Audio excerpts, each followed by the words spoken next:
जो सिद्धांत हैं उसमें से मुख्य सिद्धांतों की बात करते हुए ये कहा कि 3 ही जैन धर्म के सबसे बड़े सिद्धांत हैं: अहिंसा, अपरिग्रह और अनेकांतवाद।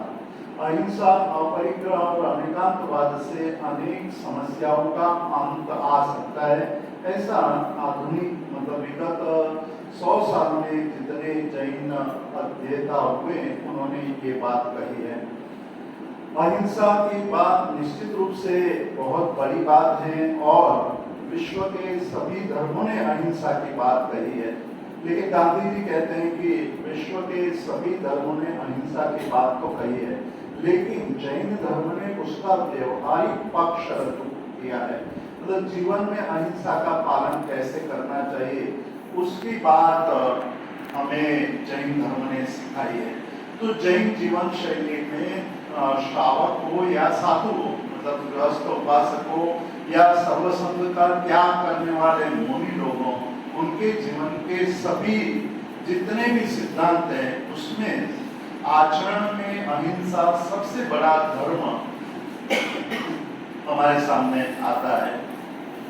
तो अहिंसा की बात करते हुए प्रश्न व्याकरण सूत्र में ये बात कही कि अहिंसा सबसे बड़ा व्रत है, सबसे बड़ा सिद्धांत है। और उनके बात करते हुए कहा कि जैसे प्राणियों में सबसे बड़ा पैर, सबसे बड़ा जो पैर का निशान है वो हाथी का है, और हाथी के पैरों के निशान के अंदर बाकी के सभी प्राणियों के पैर के निशान समा जाते हैं। उसी प्रकार यदि अहिंसा नहीं है तो कोई धर्म बच नहीं सकता है, कोई आचार बच सकता नहीं है, और अहिंसा ही सबसे बड़ा आचार है, उसमें बाकी के सभी आचारों का समावेश हो जाता है।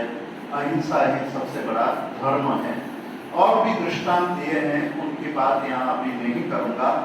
तो समय समय पर जो जो आचरण में हमारे परिवर्तन आए या समस्याएं आई, तो उसके समाधान में जैन जीवन शैली में ये अहिंसा के बातों को सबसे बड़ा स्थान दिया है।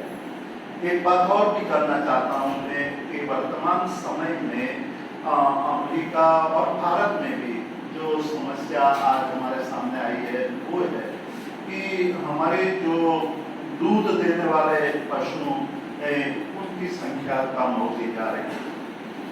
उनका मुख्य कारण है मांसाहार। मांसाहार के बहुत अनेक समस्या है, मांसाहार के कारण अनेक समस्या है।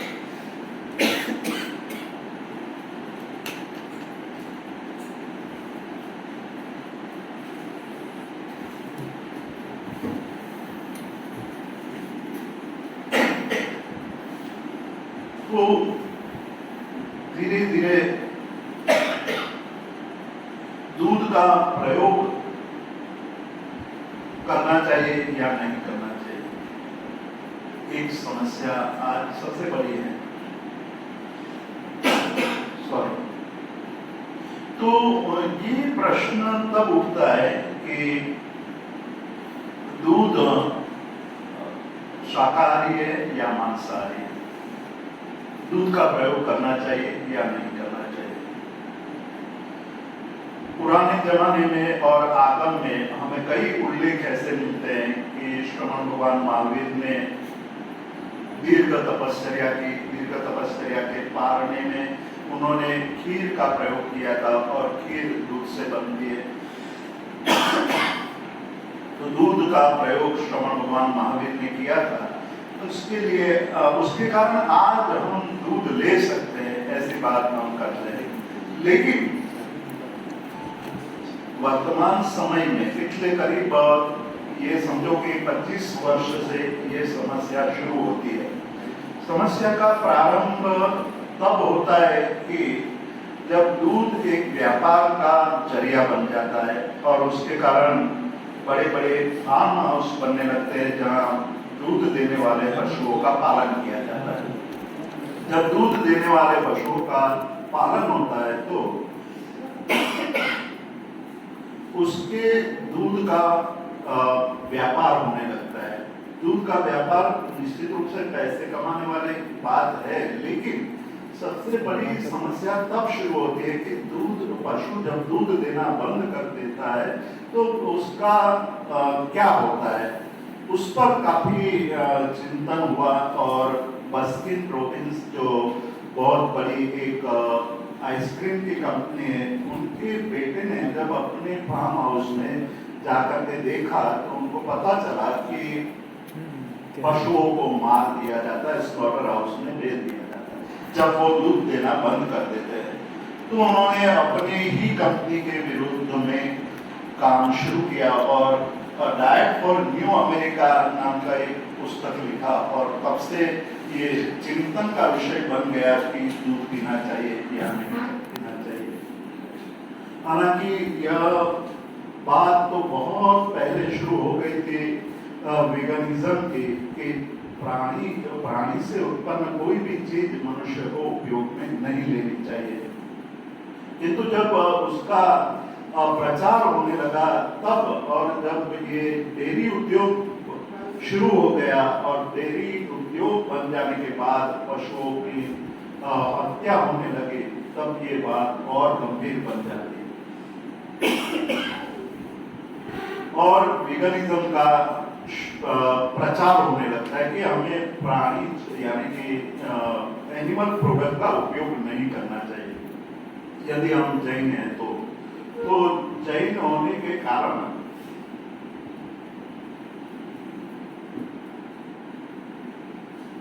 ये अमेरिका में काफी प्रचार होने लगा है।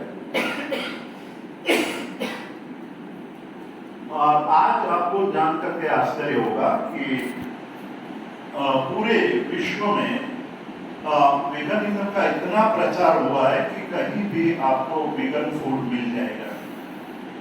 उसका मूल कारण है पशुओं की हत्या को रोकना।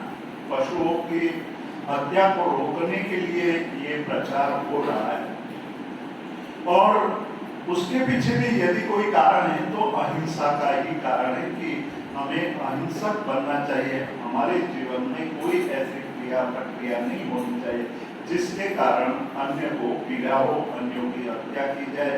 तो ये सिद्धांत जो है, उस सिद्धांत के पीछे भी मुख्य सिद्धांत तो अहिंसा का है। आज जो क्लाइमेट चेंज का बहुत बड़ा प्रश्न खड़ा हुआ है, उसमें भी मानव ने जो बहुत अपने सुख के लिए इतना अत्याचार किया है, इतनी सारा विनाश किया है कि जिसके कारण आज क्लाइमेट चेंज जैसी समस्याओं से पसार होना पड़ रहा है। यदि हम ये जैन जीवन शैली को अपनाते, जैन वे ऑफ लाइफ को समझते हैं, तो हमारे लिए बहुत आसानी हो जाएगी और आने वाली समस्याओं का समाधान हम कर पाएंगे। ये बात हमें ये भी समझनी है कि जैन वे ऑफ लाइफ क्या है। आज से 2600 साल पहले जैन लोग कैसे जीते थे, आज जैन लोग कैसे जी रहे हैं, आज जैन लोगों के कौन से व्यापार है, व्यापार में किस प्रकार से उनके सामने प्रश्न है, और सामान्य रूप से जैन कैसे जीवन के व्यवहार को चलाते हैं, उसके लिए जो बातें कही है वो हमें समझने जैसी है। सबसे पहली बात जो कही है षड आवश्यक की, 6 आवश्यकों का पालन करना चाहिए, जिसको हम प्रतिक्रमण कहते हैं। सुबह शाम प्रतिक्रमण करने की बात होती है, उसमें सामायिक है चतुर्विंशति स्तव, वंदन, प्रतिक्रमण, कायोत्सर्ग और प्रत्याख्यान।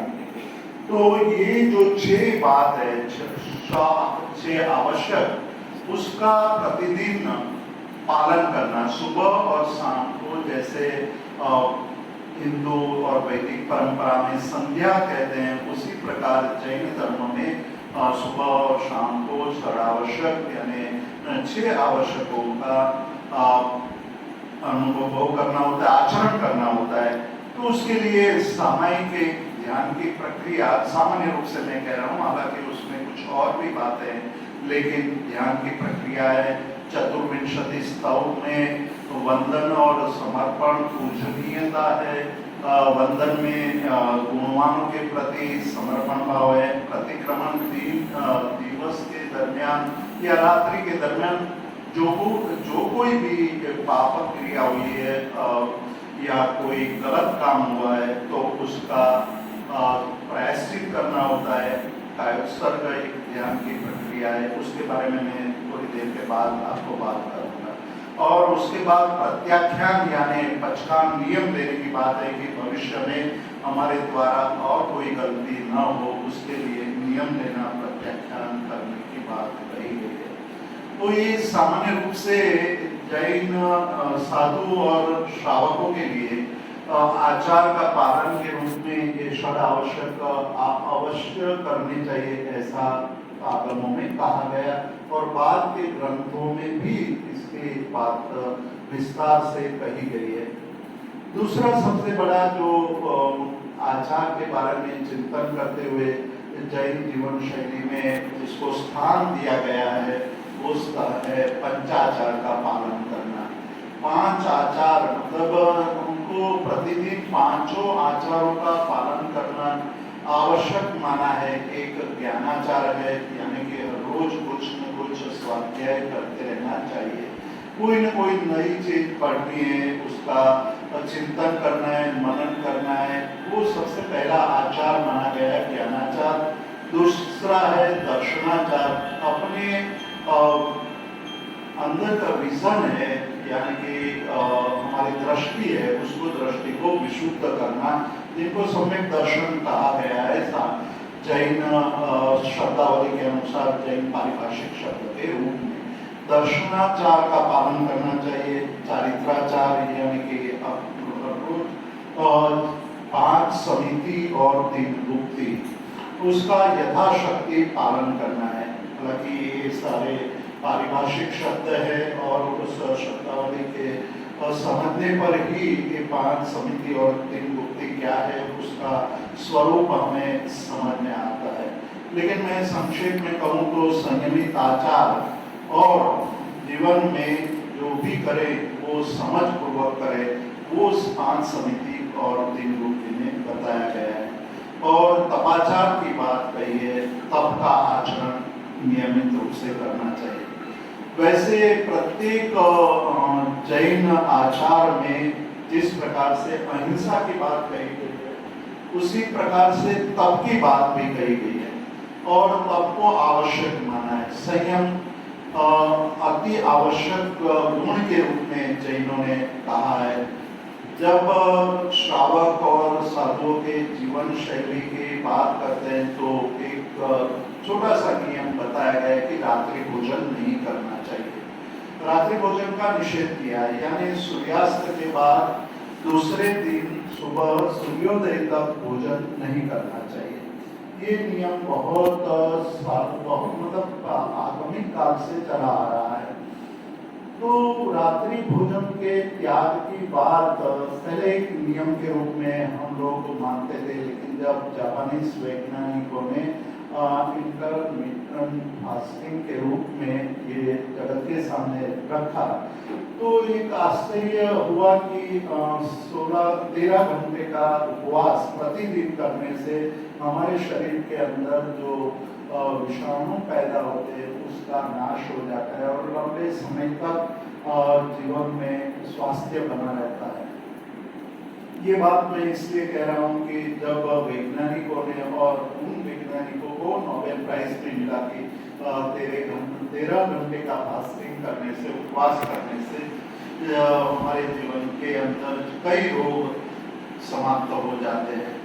तो मेरे एक विद्यार्थी बहुत बड़े श्रेष्ठी थे और उन्होंने अध्ययन मेरे पास करना शुरू किया तब उनकी आयु 60 साल की थी और 60 साल की आयु में उन्होंने जैन धर्म का अध्ययन शुरू किया। अध्ययन करने के पश्चात धीरे धीरे जब आगे बढ़ने लगे तो उनको लगा कि मुझे भी रात्रि भोजन का त्याग करना चाहिए और एक दिन आकर के मुझे कहा कि मैंने रात्रि भोजन का त्याग कर दिया। तो मुझे उस समय आश्चर्य हुआ था, लेकिन 6 महीने के बाद उन्होंने अपने जीवन में रात्रि भोजन के आचरण से, रात्रि भोजन के त्याग के आचरण से जो प्रभाव अनुभव किया उसके बारे में उन्होंने कहा कि अब मुझे काफी दवाइयाँ लेनी नहीं पड़ रही है, काफी मुझे स्वास्थ्य का अनुभव मैं कर रहा हूँ। तो ये रात्रि भोजन के त्याग का स्वास्थ्य के साथ जुड़ा हुआ एकमात्र प्रभाव है, ऐसा नहीं है। उसके साथ धार्मिक और उसके साथ और भी कई बातें जुड़ी हुई है। तो जितने भी जैन धर्म के सिद्धांत, आचार और जीवन शैली के साथ जुड़ी हुई बातें, वो कहीं ना कहीं विज्ञान के साथ भी जुड़ी हुई है। इसलिए एसिटोरी जो इटालियन हिस्टोरियन हुए, उन्होंने ये कहा था कि जैन धर्म के सिद्धांत वैज्ञानिक है और जैसे जैसे विज्ञान आगे बढ़ता जाएगा वैसे वैसे तो जैन सिद्धांत सही साबित होते जाएंगे। तो आज हम देख रहे हैं कि अलग अलग सिद्धांत में कोई न कोई वैज्ञानिकता हम पाते हैं। तो ये जो तपश्चर्या की बात है, ये जिस तरह से आधुनिक जैन विद्वानों ने 3 सिद्धांतों को मुख्य सिद्धांत के रूप में रखा हमारे सामने, अहिंसा, संयम, अहिंसा, अपरिग्रह और एकांतवाद। उसी तरह प्राचीन काल में जो विद्वान हुए, जिन्होंने आगमों के सार के रूप में जो ग्रंथ लिखा, स्वयंभव सूरी ने, उन्होंने जैन धर्म के 3 सिद्धांतों को बहुत बड़ा महत्व दिया। वो कहते हैं कि धम्मो मंगलम कीटम अहिंसा संयमो तप।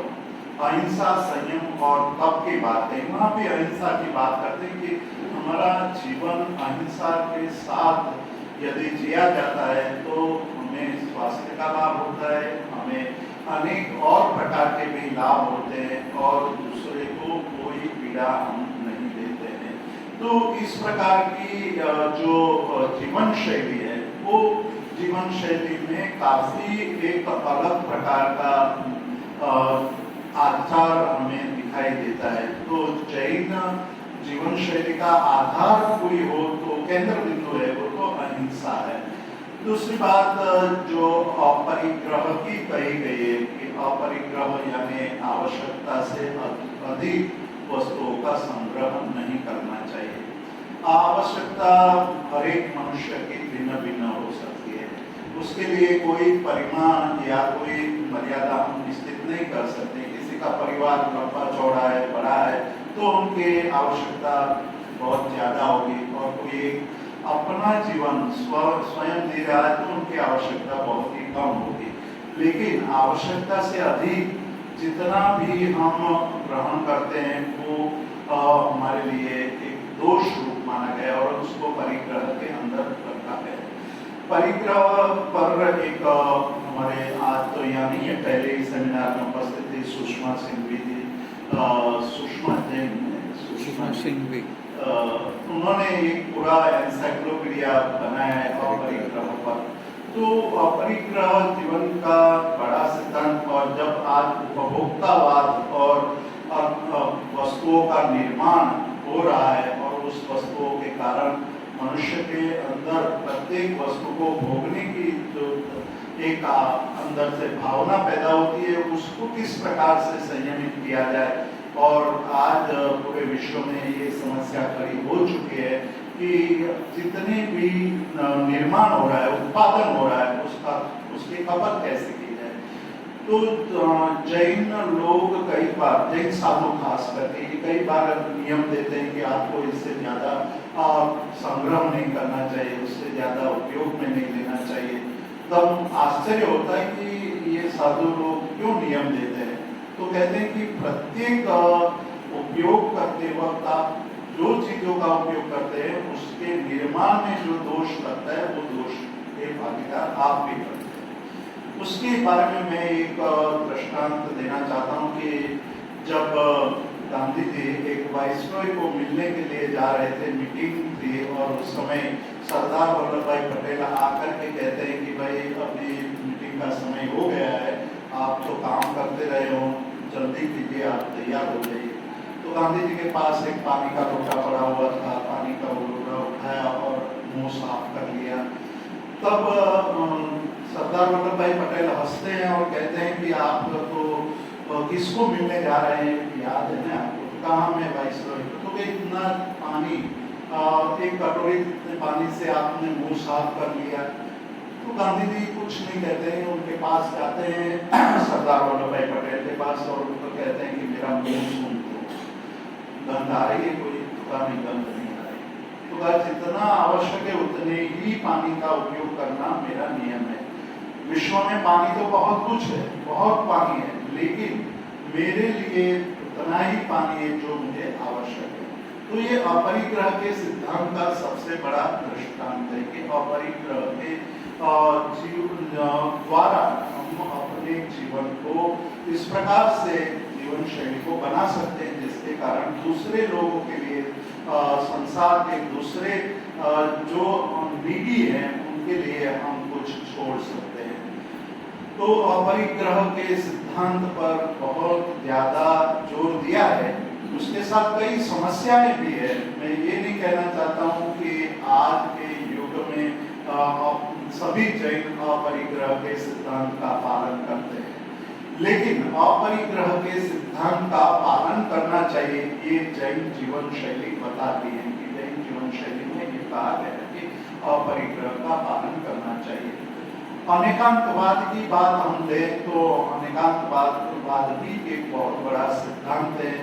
आइंस्टाइन जैसे बड़े बड़े वैज्ञानिकों ने जब ये बात जैन धर्म के अनेकांतवाद की बात सुनी तब उनको भी आश्चर्य हुआ था कि 2500 साल पहले अनेकांतवाद जैसे सिद्धांत की बात कही गई।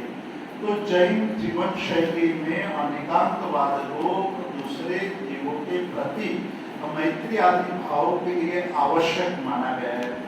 जैन जीवन शैली में मैत्री, प्रमोद, करुणा और मध्यस्थ ये 4 भावों को प्रतिदिन पाने की बात कही गई। और जब हम धार्मिक सूत्रों की बात करते हैं जिसमें जैन सिद्धांतों की बात कही गई है, उसमें हर जगह ये बात हमें मिलेगी कि मैत्री, सभी जीवों के साथ मैत्री होनी चाहिए, सभी जो दुखी जीव है उनके साथ हमारा करुणा युक्त व्यवहार होना चाहिए। और उसी से आगे चलते हुए जब जैन जीवन शैली में हम देखते हैं कि जिसके पास संपन्नता है, तो अधिक समृद्धि है, वो देने के लिए तैयार रहते हैं, बहुत कुछ देते हैं। और जो बड़े बड़े दानी हुए हैं पुराने काल में, जगरूषा सेठ आदि, और हम देखते हैं कि महाराणा प्रताप को जो एक ऐसे निर्णय पर आ गए थे कि मैं अपना युद्ध समाप्त, अपनी जो लड़त है वो समाप्त करके अकबर के साथ हाथ मिला, तब भामाशाह ने अपनी सारी संपत्ति उनको समर्पित कर दी थी। तो मैं ये बात इसलिए कह रहा हूँ कि जैनियों ने केवल अपने लिए या अपने समाज के लिए ही दान दिया है ऐसा नहीं है, वो राष्ट्र के लिए भी दान देने के लिए हमेशा तैयार रहते हैं। जब चाइना के साथ ये युद्ध हुआ और हमारी जमीन वो लोग ले रहे थे, उस समय जवाहरलाल नेहरू प्रधानमंत्री थे और हमारा देश बहुत नया था, संपत्ति की कमी थी, पैसे नहीं थे और उस समय पैसे की आवश्यकता हुई थी। और उस समय उन्होंने सृष्टियों को आह्वान किया था।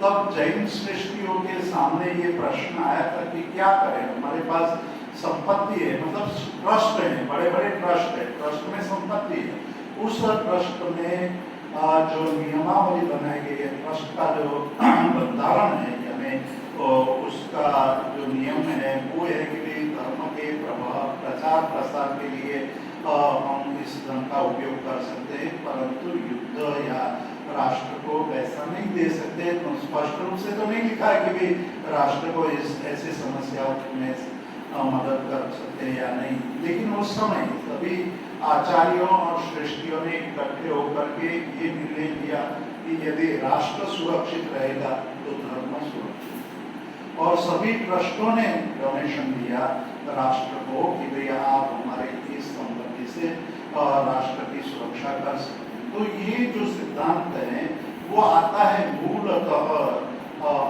करुणा और मैत्री और दया के सिद्धांत के आधार पर। जब तक मनुष्य के जीवन में ये सिद्धांत नहीं पनपता है तो वो अपने जीवन में आगे नहीं बढ़ सकता है। तो मैत्री, प्रमोद, करुणा और मध्यस्थ भावना, उसके लिए जैन धर्म में सबसे बड़ा जोर दिया गया है कि प्रत्येक मनुष्य को जो जैन है उनको इन चारों भावनाओं, हम लोग की हालांकि ये चारों भावनाएं सभी धर्मों में कही गई है। आप योग सूत्र पढ़िए तो वहाँ भी मैत्री, प्रमोद, करुणा, मध्यस्थ भाव का है। और बौद्ध धर्म का अध्ययन कीजिए तो बौद्ध धर्म में इसको ब्रह्म विहार किया है, कहा गया है। तो जैन धर्म में भी इसकी बात कही गई है। कहने का मतलब है कि सभी धर्मों में ये बात कही गई है, लेकिन आचार के अंदर सबसे प्रमुख रूप से जिसका आचरण किया जाता है वो हमें यहाँ देखने को मिलता है। जैन धर्म ने एक और बात कही कि ज्ञान क्रियाभ्याम मोक्ष, हालांकि ये भी एक कॉमन सिद्धांत है भारतीय संस्कृति का, लेकिन उनको आचार के रूप में लाने का भरसक प्रयत्न किया जैन धर्म ने कि ज्ञान भी चाहिए और क्रिया भी चाहिए। इसलिए जैन धर्म के सिद्धांत का अध्ययन करते हुए ये कहा गया कि ज्ञान के बिना क्रिया नहीं और क्रिया के बिना ज्ञान नहीं, मतलब दोनों के समन्वय से ही आपकी क्रिया फलवती होती है। जैन कौन होना चाहिए, जैन कैसा होना चाहिए, उस पर चिंतकों ने बहुत बड़ा चिंतन किया है। महोपाध्याय यशोविजय जी, जिन्होंने आज से 300 साल पहले अनेक शास्त्रों का अध्ययन करते हुए बहुत ही महत्वपूर्ण शास्त्रों की रचना की है, तो उन्होंने एक छोटा सा काव्य लिखा है और उसमें कहा है कि जैन कौन कहिए, मतलब जैन किसको कहा जाए, जैन की जीवन में आवश्यक गुण कौन कौन से होने चाहिए। तो मैं 10 गाथाओं का ये छोटा सा काव्य है, उसके सारे बातों को मैं यहाँ नहीं कहूँगा, लेकिन कुछ बातें बहुत ही महत्वपूर्ण है, उसकी बात मैं यहाँ कहूँगा। उनमें ये कहा गया कि तत्व रुचि जस परिणति है, सकल सूत्र की कुंजी, जगत जस वाद बदे उन्हीं को, सो ही जैन साचो कहिए। गुजराती में है, गुजराती वाली गुजराती है, उसमें ये कहा कि जो जिनको तत्व की रुचि है, तत्व पढ़ने की, यानी कि जिनको सिद्धांत पढ़ने की रुचि है, और वही सकल सूत्र की रुचि, मतलब सभी आगम ग्रंथ या बड़े गहन ग्रंथों को जानना हो, तो अपने अंदर यदि तत्व की रुचि नहीं है तो वो काम नहीं चलेगा। इसलिए तत्व रुचि कहा, तत्व रुचि कहते हुए कहा कि जिसमें तत्व रुचि है और शास्त्रों का अध्ययन करता है वही सही जैन है। लेकिन उसके पहले उन्होंने ये बात कही कि स्यादवाद पुराण जो जाने, मतलब स्यादवाद को जानता होना चाहिए, जिनके जीवन में स्यादवाद क्या है उनका उनको पता होना चाहिए।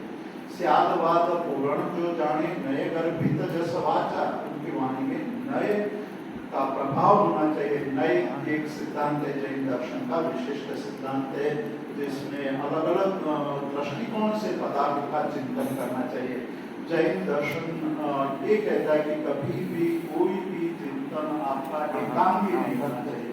जो आप चिंतन करते हैं उनको अनेक दृष्टि से, अनेक अलग अलग एंगल से उसका विचार करना चाहिए। तो दूसरी बात कहते हैं कि नए गर्भित जस वाचा, उसके वाचा यानी उनका जो कथन है, उनका बोलना है, वो अलग अलग दृष्टि से चिंतन करके बाद में निकला होना चाहिए। वो बात दूसरी कही।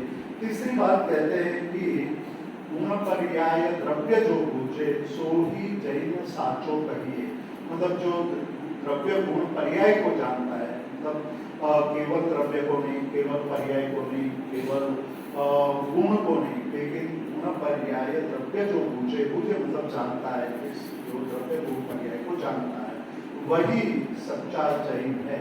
उन्होंने आगे चलते हुए बहुत ही ऐसा क्रांतिकारी बयान दिया है कि केवल क्रिया करने से कोई लाभ नहीं होता है। क्रिया करना जड़ता का, केवल क्रिया करना वो जड़ता का कारण हो सकता है।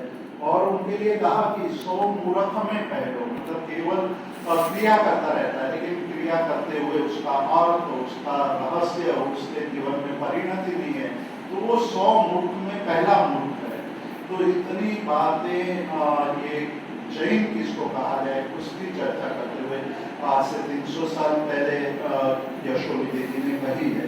तो कुछ बातें ऐसी है कि जो हरिभद्र आचार्य हरिभद्र सूरी ने जैन बनने के पहले उन्होंने ये कहा कि जैन तो तब बनते जब मानव बनते हैं, पहली आवश्यकता है मानव बनने की।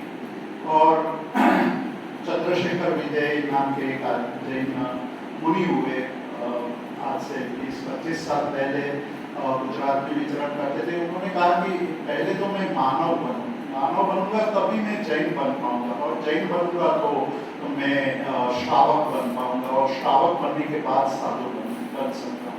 तो जैन बनने मानव बनने के लिए एक भूमिका जैन बनने के लिए आवश्यक है, और वो उन्होंने 35 गुणों की आवश्यकता बताई। उसमें सबसे पहले, मैं सारे 35 गुणों की बात यहाँ नहीं करूँगा, केवल पहला एक गुण आवश्यक माना जैन मानव बनने के लिए, वो कहा कि उनकी सारी संपत्ति न्याय संपन्न हो, यानी न्याय नीति से धर्म प्राप्त किया होना चाहिए। उनकी जितनी भी संपत्ति है वो न्याय नीति से प्राप्त की होनी चाहिए। तो इस प्रकार की बातें जैन जीवन शैली में आवश्यक मानी गई है। और आगे चलते हुए कहा कि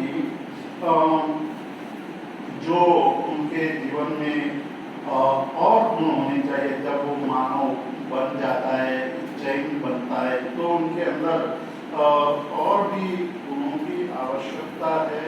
और वो आवश्यकता को हमें केवल यहाँ चिंतन करके आपको थोड़ा समझ में आए, उसलिए मैं आपके सामने ये रखता हूँ कि उनके मन में कभी भी क्षुद्र भाव नहीं होने चाहिए।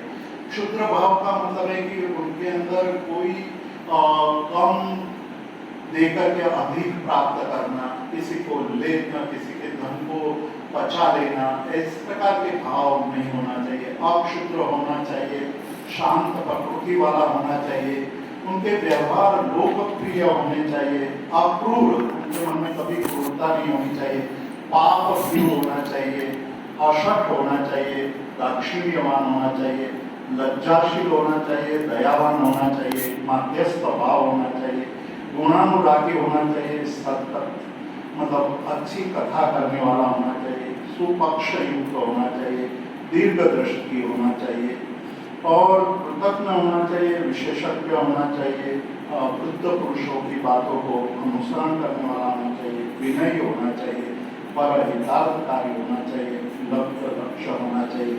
तो इस प्रकार से हम जो एक जैन धर्म का पालन करने वाला जैन जीवन शैली किस प्रकार की होनी चाहिए, उसके बारे में अनेक आचार्यों ने अनेक ग्रंथों की रचना की है।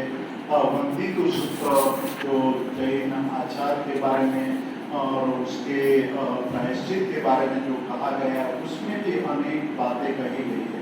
अंत में जाकर के यही कहा कि खाने की सत्वदीवे, मैं सभी जीवों को क्षमा करता हूँ, मतलब जिन्होंने भी मेरे साथ गलत व्यवहार किया है उनको भी माफ कर देता हूँ।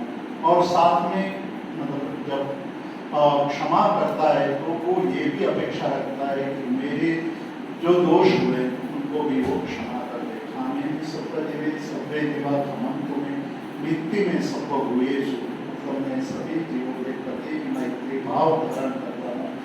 वैर मज्जम न के नहीं, मुझे किसी भी जीवों के साथ वैर नहीं है।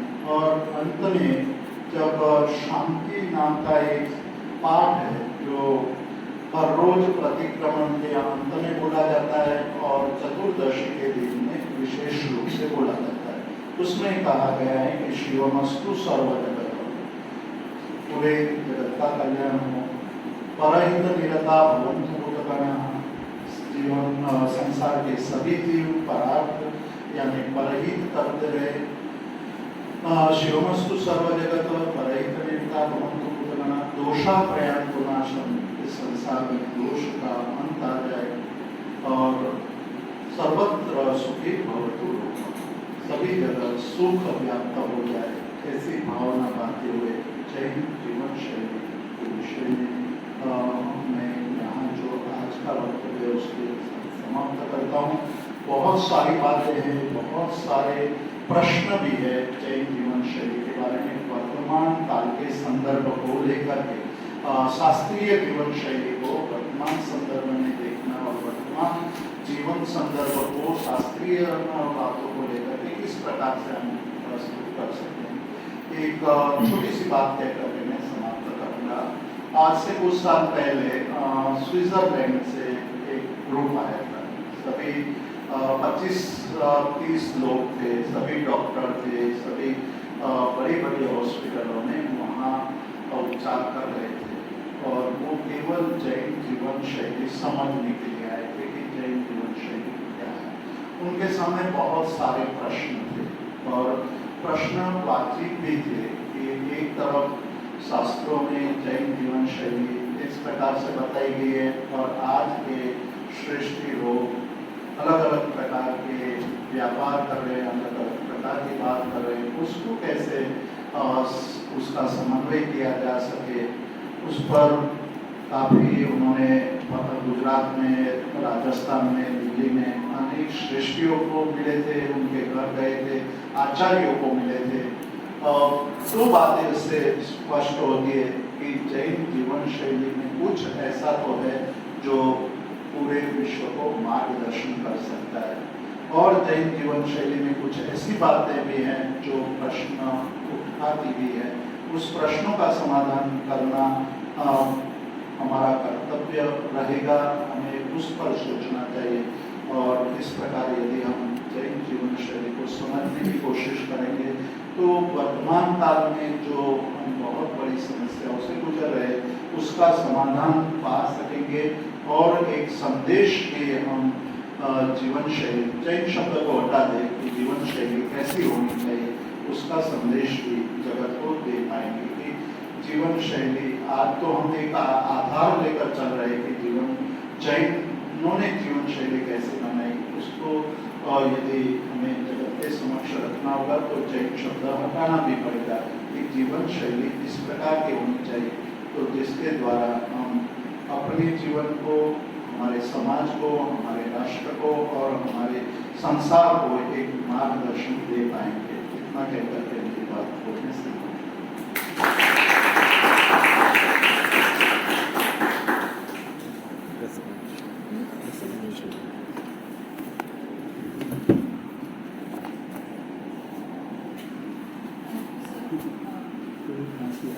ही आई ओपनर एड्रेस था ये। जैन सिद्धांत नहीं है, ये जीवन शैली